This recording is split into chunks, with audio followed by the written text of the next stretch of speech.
Hey, what's up garden friends? In today's video, I'm going to show you how to prune your crepe myrtles like a pro. They can be a little intimidating, I think, if you've never done it, but actually it's probably one of the easiest things you're going to prune in your garden, especially when you start doing it year after year. It's one of those things that the more you prune, the more you set up healthy structure, the easier it gets year after year after year. So I'm going to show you several different crepe myrtles, Lagerstromia. We have some beautiful ones here on campus. This is a delightful one we planted years ago here in the garden, and we are going to move on from this one to several others, and I'm going to show you all the tricks and tips on how to prune them, how to create some beautiful structure, which leads to beautiful plant and healthy growth. So let's take a look. So I don't want this one reverting back to a shrub, so what I always do is I always get down there nice and low, prune off these suckers as cleanly and as low as you can.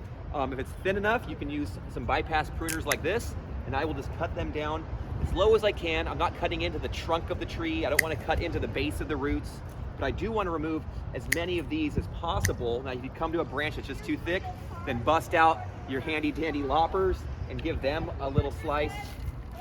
They come right out, super easy. It's barely an inconvenience. It's so easy, even I can do it. But this is honestly one of the first places I'll start, because as you start to notice, pruning around the tree gets a lot easier when you can get closer to the base. Sometimes these suckers can get really aggressive and they spread wildly, but you can see removing them happens super quickly. And even one of these lower branches right here, it's not a sucker, you can't see it, but it's on the back side of this trunk. I'm gonna cut that one as well, because I don't want my canopy starting this low. I want it just to stay up here. There's one more little friend on the outside there. I'll cut them all, I'll remove these. These will go to the compost. We'll turn them back into some soil. And these will be great, because you can see now it's nice and clean. If you want to, you can go through if there's any lumps and bumps or humps, we can trim those out as well. But start with the suckers and then we'll move on to the next step. All right, so as you can see, there's a lot going on in the garden right now. Things are starting to pop and bloom a little bit. And I often will get to my crepe myrtles maybe a few weeks before I did this year. Things got a little busy, and it's okay, because actually it's gonna show us a little bit about how they grow. I'll try to show you a lot of great images on how these look right now, and then how they're gonna look at the very end, so that way you can get kind of a good indication of what the before and after will look like, and I'll try to show you some close-ups of what we're actually doing. And really, it's super simple. We're gonna cut off the suckers, as we mentioned. Then I start looking for any branches that are just damaged, diseased, dead, just not looking good. Anything crisscrossing the center of the trunk, of the canopy, I usually get rid of.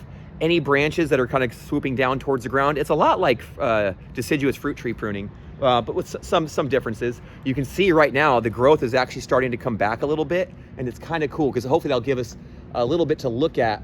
What we really want to do is we want to bring down the height of this canopy. We want to reduce and remove a lot of the old flower spikes that kind of spurred up from last year's growth, because if we don't, then they'll stick there, and then all the new growth has to emerge past that. And it's just basically, it's just debris in the way. It's just causing less airflow, less light. And we want a nice open center. We want a lot of light penetrating through. Crepe myrtles are beautiful plants, and they're easy really to take care of, but they do get like powdery mildew, they can get aphid. And so by healthy pruning, not only gives you healthy structure and a more beautiful plant, but it'll also kind of help maintain its health as well. So open center, no damaged limbs. We want to reduce the height. In this case, maybe by about a third, maybe by about 30%, give or take. And that'll bring it all back. You can see right here, I'll show you a close up. Some of those spikes in there are starting to grow, but here's a good example. You can see all the growth starting to emerge. You see all the leaves starting to emerge, but you can see, this is what I'm talking about, the old flower spikes from last year. So those were big little blooms, or just some blossoms, collection of blossoms. And they were just towered up high, pointing towards the sun. And if we leave those there, all the new growth is gonna have to just work their way around that, and it's just gonna cause a cluster. Like I said, and then we have less airflow, less light penetrating through, and just an unhealthier opportunity for the tree to get, like more opportunity to get sick and whatnot. So I'm gonna get in here, I'm gonna be cutting it back by about a third. I'm gonna be removing any dead, diseased, damaged limbs that I can find. And so let me see if I can get good example. So here's, you can see the canopy on these starts quite a bit lower. So compared to the other one I just showed you, that was a single trunk standard. These are multi-trunk, and we're trying to grow them as a specimen. You notice I got them cleaned up. There's not a whole lot of sucker growth, And so it's nice and bare, and I kind of trim off the growth on the bottom here. So the canopy, even though the branches start low, the flowering and the leaves all maybe start at like head height. This allows us to look through the landscape a little bit. It doesn't block it. It's not, so that way it's more airflow, more visibility. And I want to be able to see these beautiful, like the sunshine's coming out. Look, and finally it's getting warm. And so you want to be able to see those beautiful trunks, the bark of these lagerstromias, of these crepe myrtles. It just gets more beautiful with age. So let's go take just one more look, and I'll show you what it's all about. But like I said, these are what they call a multi-trunk. So some of them have 3, 4, 5 trunks. They all a little different.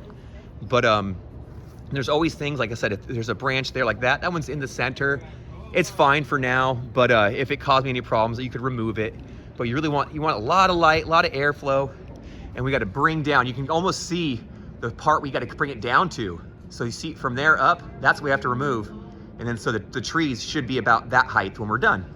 And so let me get to it. I'm gonna prune these, and I'll come back and I'll show you the final cut because they're gonna look really good. I have a few more down here. I'll just show you. That way you can really, hopefully, if you're looking, you can get as much opportunity to learn and to maybe just build your confidence. Because the best thing to do with them is if you got some dormant trees like this, and it's in time for them to get pruned because they're about ready to bloom. They're about ready to just explode with growth. I can really see all the new growth coming, but that's what we want. We're gonna take off the top third. You can actually see, like, these all the old flower spikes right here. You can see all the old seed pods and stuff on there. They're hanging on. I don't want that. I want to bring those all back and give it a haircut. And that haircut's gonna be great. So here, I'll give them a haircut, and then we'll just do the final showing, and hopefully that will give you a great idea of how to prune these, how to take care of them, how to shape them. They're awesome plants. These are dynamite. So when it starts to get a little more when it starts to get a little more warm, they will just explode with growth, and we will get this explosive, just blood red flower plumes off of them. It's so cool. All right, let me get to work, and we'll show you the results. All right, and so I got them a haircut. I pruned these up a little bit. So now you can see the after, how it looks. I got those suckers out, but you know what? I would keep an eye on them this time of year, because even though I've trimmed them down, I'm noticing a lot of fresh new growth emerging. So I'll probably come back in a few weeks, check on those bases, make sure those suckers aren't popping up. But for the most part, I'm saying I'm about 98% done. This is one of those things, I'll prune, and then maybe I'll come back the next day with some fresh eyes, and I'll see things that I may have missed. Like you can see right in here, this tree's beautiful, but it gets a little congested in the interior just a little bit. You can see how some of these branches are just really occupying a lot of the same space. So something like that branch right here, I may just get rid of because it's right there in the center of the tree. I may even actually just remove that entire limb from down to there. That is called the thinning cut. So I did a mixture of heading cuts and thinning cuts. The top was a lot of heading cuts. That's where you cut a branch midway down, or just partially down, and that actually is going to spur lateral growth, and it kind of controls the height of this plant. The thinning cuts are when I come back and remove an entire limb where it meets another branch or limb. And the thinning cuts are great because it can really open up the tree. It creates shape, and like I said, with these, they really appreciate having open centers and a lot of air and sunlight flowing through to keep them happy and healthy. So you can see right there. Let's move on really quickly to the other ones. I also kept all the material I cut. These were 9, maybe like 15 to 18 feet tall when they were full, but I wanted to cut them back to about 10 to 12 feet tall. And so I've got them down. You can see to my left, I'll show you really quickly. This is how much debris I removed off of 9 multi-trunked crepe myrtles. You can see right there, that's about the majority of it. That'll go onto the green waste, get turned back into some compost and whatnot, but you can see right there. Like I said, I may even come back tomorrow and give them a second haircut, maybe bring them down just a little bit more, thin out anything that didn't get hit. But for the most part, you can see they're looking really good in comparison to where they started. I'll show you these last 3 before we let you go. Hopefully you've been hanging around this whole time. If you did, please smash that like button or dig into it, cultivate it, whatever.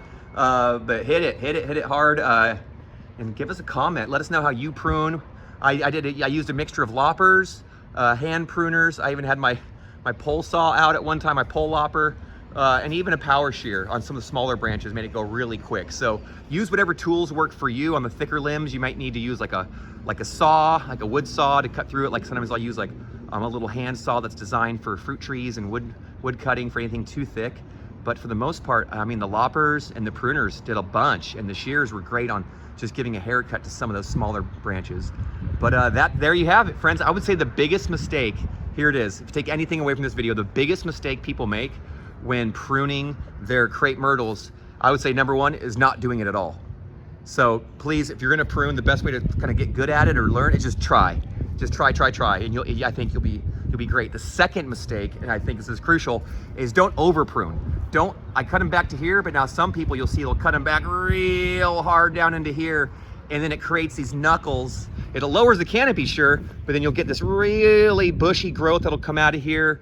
It'll kind of take away from the overall health and the structure of the tree. So somewhere between giving them a light haircut and not giving them a wacky hard haircut down where you knuckle them down. Sometimes you probably see this a lot in your parking lots and other areas around businesses where the landscapers come in and they just get a little bit aggressive, which is probably a quick way to do it, but it ends up in I think I just prefer it this way. So number one mistake people make, not pruning at all. Second mistake is pruning way too hard. But that's pretty it. It's really easy to do. As you can see, it's so easy, even I could do it. But that's it. Pruning crepe myrtle. Get after it, folks. Happy gardening to you all. Please never stop growing.